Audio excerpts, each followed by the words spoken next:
ಕನ್ನಡ ವಾಹಿನಿಗೆ ಸ್ವಾಗತ. ಚನ್ನಮ್ಮನ ಕಿತ್ತೂರು ಪಟ್ಟಣದ ಐತಿಹಾಸಿಕ ಗಡಾದ ಮರಡಿಯ ಮೇಲೆ ಇರುವ ಕಾವಲು ಗೋಪುರ ಎಡೆಬಿಡದೆ ಸುರಿದ ಭಾರಿ ಮಳೆಗೆ ಶುಕ್ರವಾರ ಕುಸಿದು ಬಿದ್ದಿದೆ.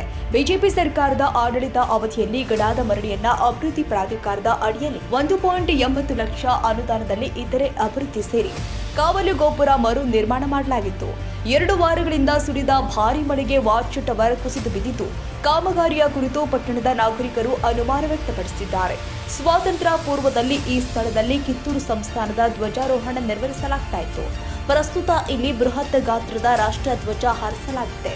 ಸನಿಹದಲ್ಲಿ ಸ್ವಾತಂತ್ರ್ಯೋತ್ಸವವಿದ್ದು ಕೂಡಲೇ ಜನಪ್ರತಿನಿಧಿಗಳು ಹಾಗೂ ಅಧಿಕಾರಿಗಳು ಎಚ್ಚೆತ್ತು ದುರಸ್ತಿಗೊಳಿಸುತ್ತಾರೋ ಇಲ್ವೋ ಕಾದು ನೋಡಬೇಕಾಗಿದೆ.